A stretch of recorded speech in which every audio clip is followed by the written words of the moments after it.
Thank you guys for listening to another episode of First and 10, a Tennessee Titans podcast from the Nashville Post. I'm Michael Gallagher, the Post sports reporter. Joining me, as always, is our summer intern, Austin Wright. Today's special guest, we have Mike Herndon. He is one of the senior writers for Broadway Sports Media. I don't think anyone on Twitter tweets about the Titans as much as this guy does. So if you want to stay in the loop on what's going on, even if you want to know about the fourth string tight end that they just signed or the third string kicker that's not even on the roster yet, he knows about it. So make sure you follow him on Twitter. But thank you guys for joining me. I'm really excited about this episode. Yeah, I appreciate you having me. I'm excited to jump on with you guys. So the Titans, they started training camp officially. The first official practice was yesterday. They started on Tuesday, kind of getting to see glimpses of some of the players. Obviously, not all the veterans are there practicing, and don't really expect them to. But there's been a lot of turnover, especially on the defense. That's kind of what I want to focus on today. There seems to be an overwhelming sense that the Titans this year are going to go as far as the defense will carry them. The offense, you can make the argument, got a little bit better than last year. Obviously, the switch from Arthur Smith to Todd Downing is something to keep an eye on, but the defense is really kind of what I think a lot of people are focusing on to how successful this team can be. So I kind of wanted to get your guys' opinion on this here. You'd think there's only one way to go but up after finishing with the 28th overall defense last year. And I've seen a few people say, don't really hold it against Shane Bowen because technically, while he was the unofficial defensive coordinator, he still wasn't able to fill that role the way he was because he was more focused on being the full-time inside linebackers coach. This year now doesn't have to worry about that. He is solely in charge of the defense. So my question to you guys is, how much do we believe that Shane Bowen's attention was kind of torn between defensive coordinator and linebackers coach? And what are some reasonable expectations from him this year in the full-time role? Mike, we'll start with you, and then Austin, you can jump in. Yeah, I mean, I would say for me, I definitely think that there was some general confusion, I think, on the defense last year between you had Mike Vrabel, who by his own, admission was running the defensive meetings. And then when he couldn't be there, if he had other meetings he had to be in, Bowen would step up in those meetings. So I think having kind of a split voice in that room can lead to some confusion about, who's, even if Bowen and Vrabel are very tightly tied together and communicating every day and trying their best to kind of be one voice, there's still two different voices. And so I think there's certainly some confusion there. I think this year it's much clearer. Although the addition of Jim Schwartz does throw a little bit of a wrinkle in there, but I think Vrabel's done a pretty good job of making it clear so far that this is Shane Bowen's defense. Schwartz is here to help, but he is not the defensive coordinator. It is Shane Bowen's defense. So I think the lines of communication being clearer this year could help them. And Bowen, for what it's worth, anytime you're new at a job, this is his first time making play calls at any level. And your first time at a job, probably not your best, your best year at a job is not usually your first one. So I think giving him room to grow, giving him an opportunity to really have the full reins of the defense this year could make a difference. And, all you got to do is look back at Jim Schwartz as an example, really took over very young defensive coordinator for the Titans back in 2001. They were coming off the year where they were, arguably the best defense in the league, right there with the Ravens 1 and 2 there. And they fell all the way down to, I think 25th in overall defense in 2001, Schwartz's first year. A lot of people were calling for his head then. His second year, they jumped from 25th to 11th in scoring defense. So I think that's what you hope to see from a Shane Bowen, and the fact that he's got Schwartz kind of in the building to kind of help him and maybe shepherd some of that growth helps that belief. Yeah, and I would add to that, again, with all the reshuffling that they had to do last year on the defensive front for the coordinator, I think that Shane Bowen does deserve a little bit of slack just for the fact that he did have to deal with that. But I do think that going into his first year in a coordinator role, I don't think there needs to be too high of expectations because of that. I do think he has good pieces to work with the Nico Autry, and all those guys in the defense. Janoris Jenkins, like all those guys. I think that he has great pieces to work with, but it is still going to be something of a work in progress just for the fact that he, like you said, Mike, he hasn't done this before in this type of role. I do think that it's going to take a little bit of time just as the season progresses. And I do think it's going to be a rough start, but probably better as the season goes on. So I do think that there will be some room for him to grow and be able to find his footing as a defensive coordinator throughout the season. And I think the Jim Schwartz point that you made, Mike, is great because it provides him a mentor, so to speak, and someone who Jim Schwartz can put his arm around and be like, hey, look, I've been there. My first year wasn't so great either. This is what I did that helped me. Here's what some other coaches have told me and helped me. And I think it's something. Obviously, there's fans that want Jim Schwartz to just be the defensive coordinator. That's not going to happen. He's an assistant in that advisory role. But I do think it's an important addition that they made to the staff, almost as much as maybe adding some of the players that they had, because he's going to help just be a sounding board for Shane Bowen. And I think with as bad as the defense was last year, having two different voices kind of leading that group, it was I don't want to say you give them a pass, but you kind of understand the situation a little bit more. I mean, everyone want to talk about the worst third down defense in NFL history, one of the worst red zone defenses.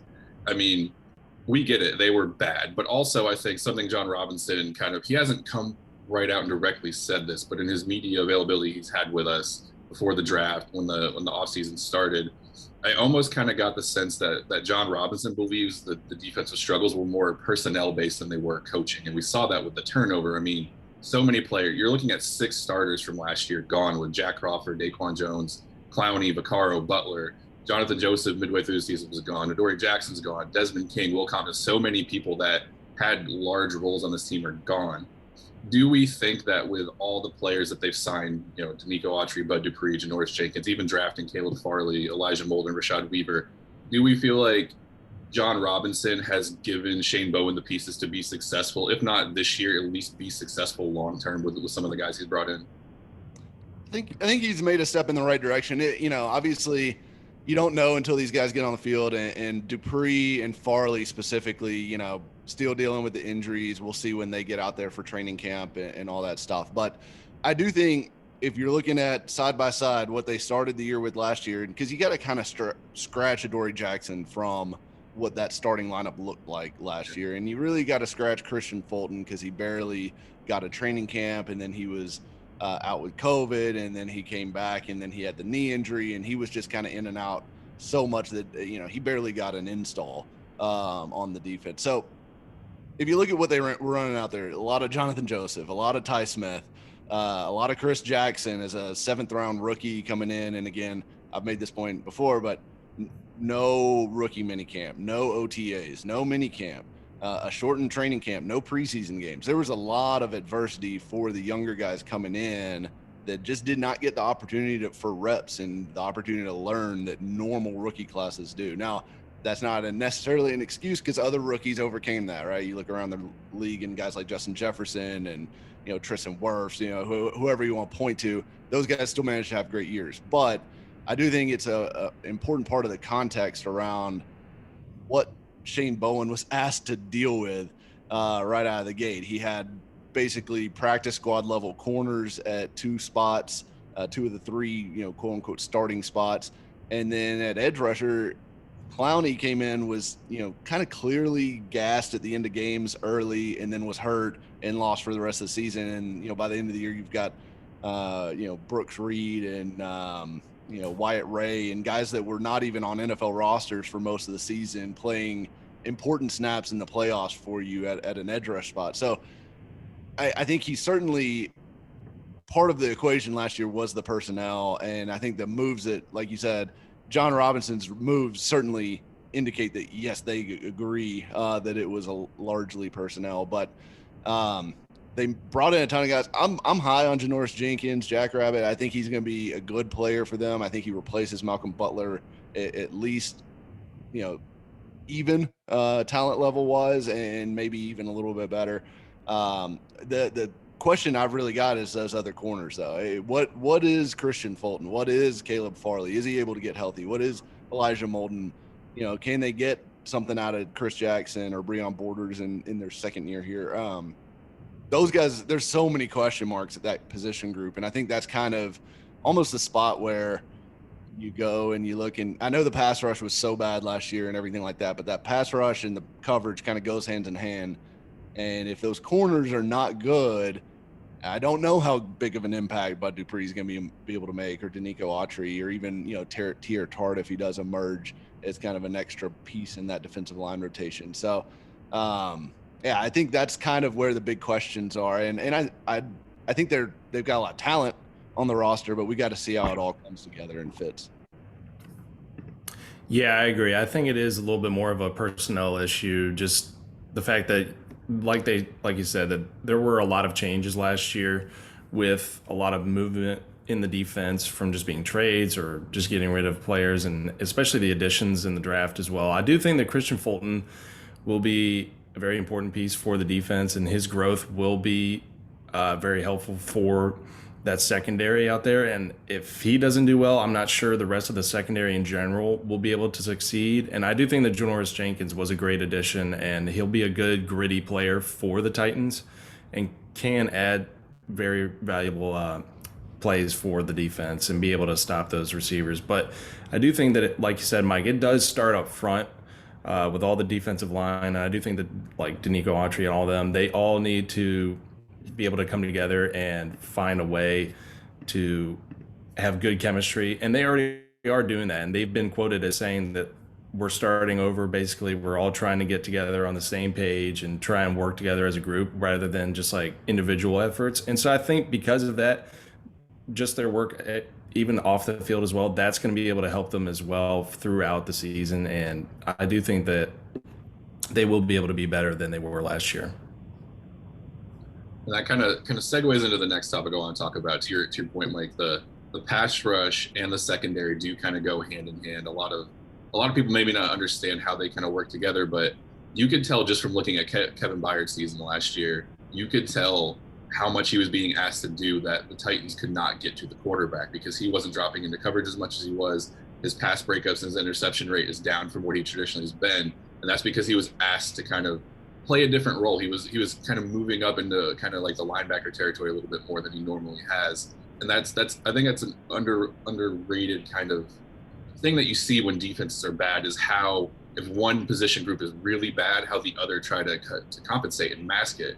So my next question that I want to talk about, because I think it is one of the more intriguing topics of the entire team as we get ready to start the season, is which position group is under more pressure, the pass rush or the secondary? Because they both weren't great last year. The secondary, they were tied for third in interceptions, and they were tied for second in passes defense. Those are numbers you hope translate into this season. But 29th in pass yards allowed, 31st in touchdown passes, 22nd completion percentage, 29th in total receptions allowed. Overall, their body of work wasn't great. You look at the pass rush, obviously we know that they had very little sacks. They were tied for 30th in quarterback pressures, 29th in hits, 28th in QB hurries, 22nd in QB knockdowns. They just were not good at getting to the quarterback. Obviously, we just said, they both kind of have to work hand in hand. But I'm interested in your guys' opinion. Which position group do you think is under more pressure to perform this year?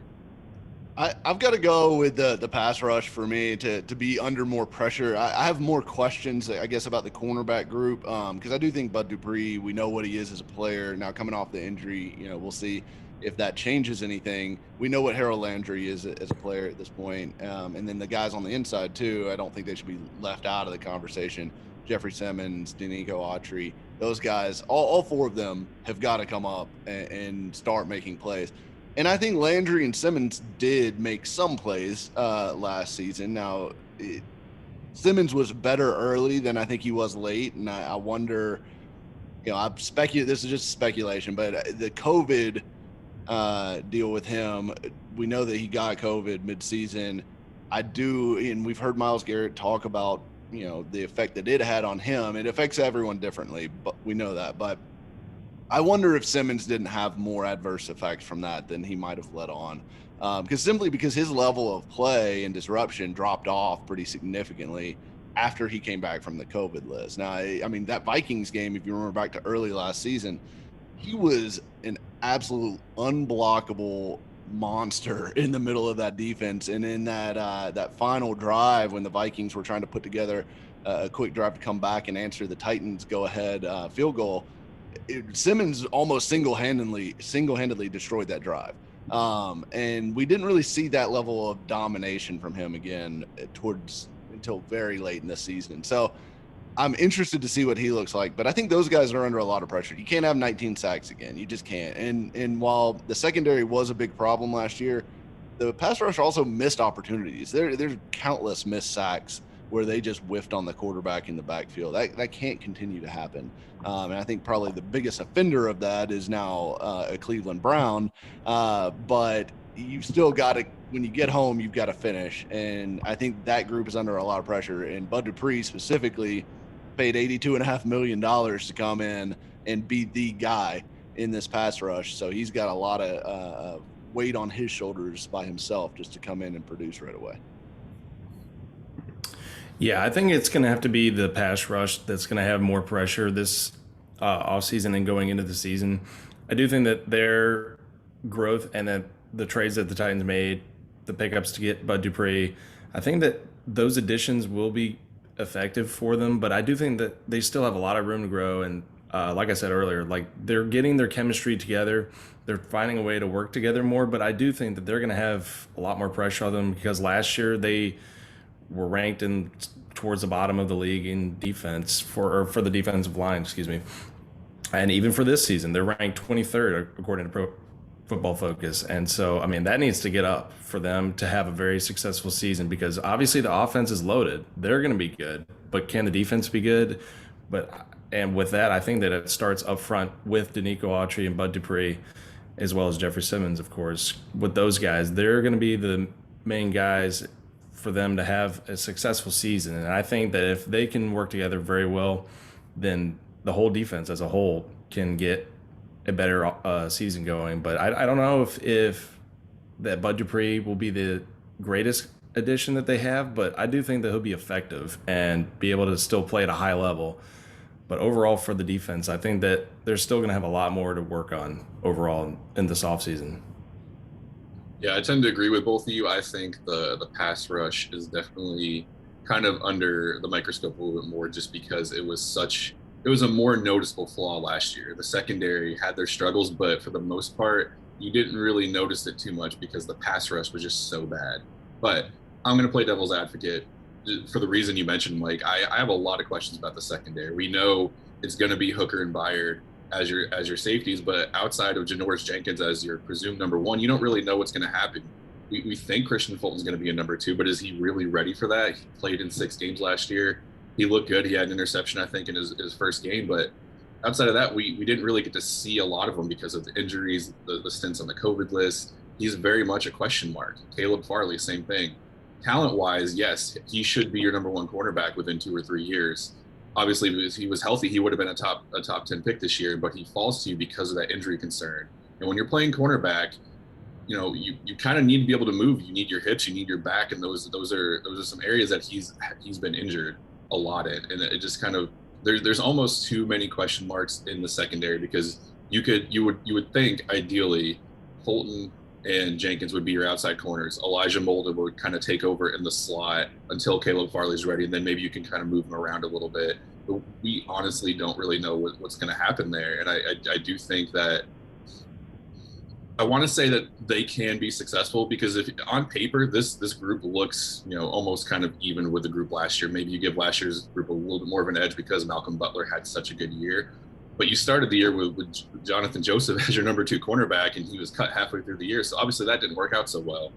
I feel like the potential is there for the secondary, but there's just a lot of what ifs. I feel like there's a lot of this has to go right, this has to go right, and this has to go right for this to work. And that just kind of worries me a little bit, like you were saying earlier. Yeah, with that, go ahead. No, you can go ahead. I was just gonna say, yeah, it's the question marks. You know, it's kind of. I could see either scenario playing out, right? Like I could see the stars kind of align for the Titans and hey, Farley works out, Fulton steps up, Jenkins is kind of his old self. And you've got a really good secondary if that happens. Because I really think Byard and Hooker are solid in the back end. But you could see it going the other way too. It could be Farley never really gets right or has some rookie growing pains and struggles. Fulton never really takes that step. And you're right back to last year and you've got basically one guy you can rely on at corner And I don't know, that defense probably isn't going to be very good if that's the case. So they need at least two.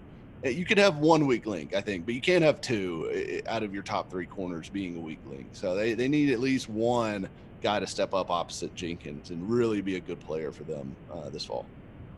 Yeah, and I think with the pass rush too, there's a little bit more of what you're going to get. You're relying on your defensive ends. Jeffrey Simmons is going to be in the middle, and then for the most part, your outside linebackers. We know what Harold Landry is. We kind of expect him to be a little bit better this year than last year. We know what Jeffrey Simmons is and what he's capable of, and we kind of expect him to take that transcendent leap this year as well. If Bud Dupree is healthy, we kind of pretty much know what we're getting with him. We've seen what Nico Autry's been doing. We know what we're kind of getting with him. If everyone plays their part the way they should, you kind of expect the pass rush just to improve, even if you're just getting the average out of everybody. With the cornerback group, we don't know what the average out of all those guys are, because most of them are rookies or they're second-year players, didn't really get a lot of playing time. So it'll definitely be interesting to see. And I do think you're right, Mike. You can't have two weak links. One, you can get by with one, but last year we saw that kind of did them in the playoffs against the Ravens. You had two weak links. Your pass rush could not get to Lamar Jackson. And then once they started to try to mask that a little bit, the secondary just got lit up. I just both of them are one or both of them is going to need to improve, is what I'm trying to say. Yeah, absolutely. Yeah. And that's part of the thing with Shane Bowen. I think circling back to that part of the conversation is even if Shane Bowen was bad last year, and I think we can at least say he wasn't good, but I don't know how many defensive coordinators make a team that does not have a good pass rush and does not have good coverage look really good. That just does not. One of those two things has to be able to stand on its own, and neither could last year. So it's the great defenses have both, right? So you've got to at least shore up one of those. And I feel like the pass rush, they're closer to having answers there, or at least guys with track records of providing answers. And they may have to carry the secondary for a little while, at least until Farley and Fulton, some of these guys kind of get their sea legs at the cornerback spot. Yeah, I think that's a fair point. That's definitely kind of, I think, that might be the first thing on Shane Bowen's list of this. I need to figure this out first before I kind of worry about everything else. And that kind of transitions into the last topic I want to touch on here. Talked about how many new players the defense has brought in. They spent, a good portion of their draft bringing in defensive players as well. Out of all the new guys they brought in, this could be a free agent signing. This could be any of the rookies that they drafted. I want to get you guys' opinion on which of the new defensive players do we think is going to have the biggest impact in 2021? And I'll kind of lead off because I'm really excited about the addition of Nico Autry. I really think he's going to be a nice presence on the end next to Jeffrey Simmons. And Jeffrey Simmons was good last year.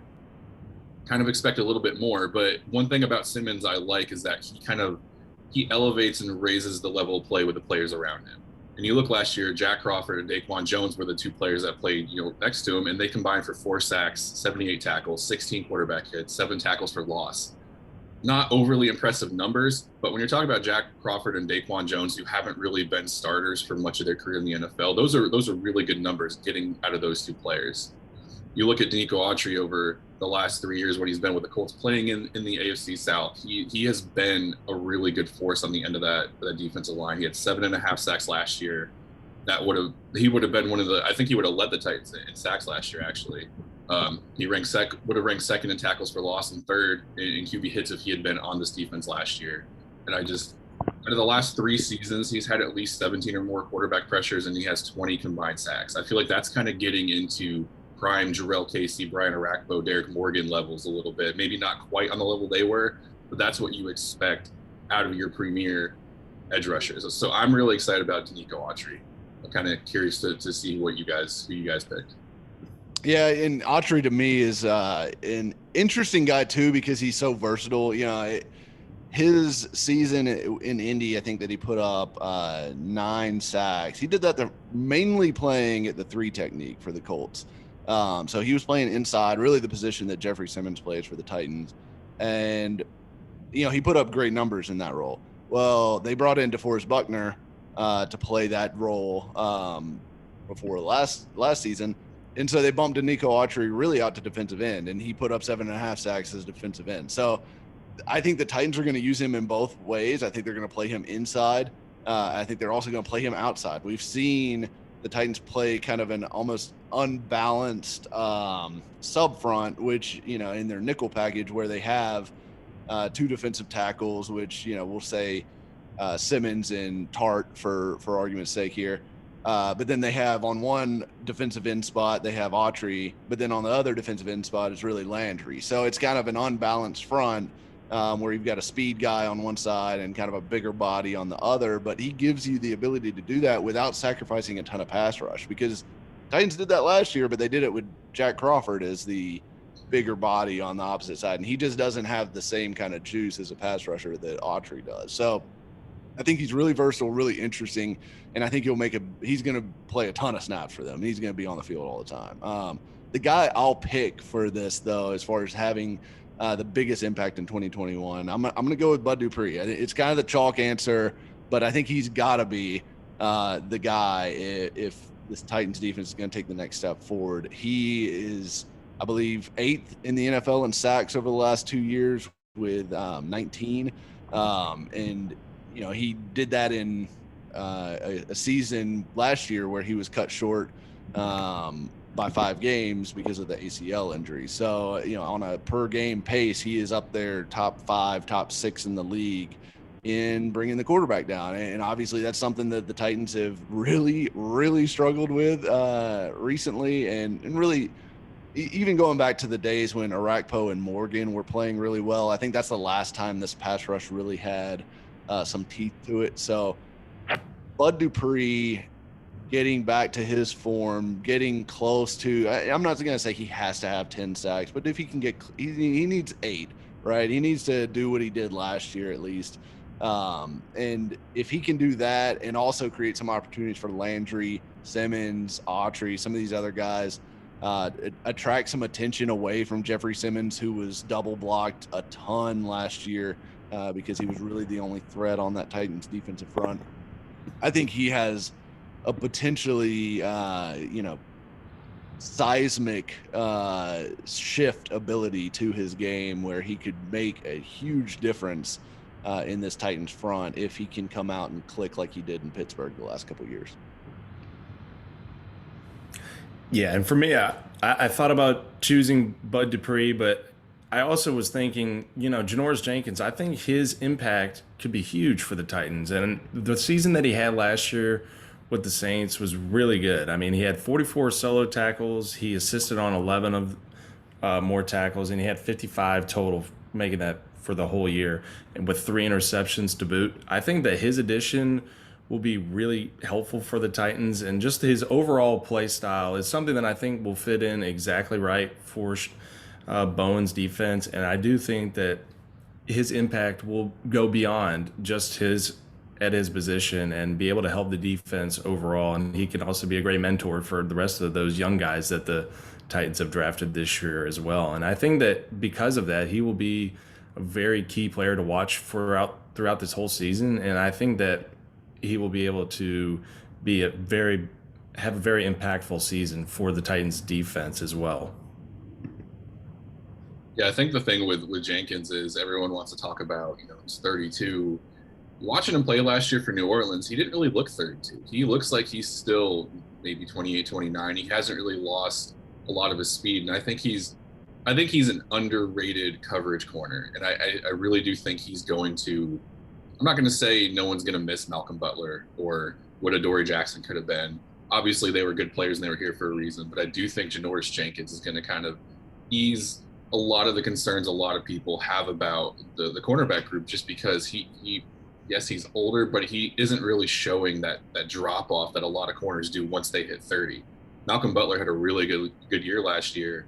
The Titans let him go, yes, because he had over a $10 million cap hit, but I feel like they had a lot of concerns of is he gonna get to that cliff that corners do when they're 30 and just kind of plummet. And Janoris Jenkins hasn't really shown signs of that.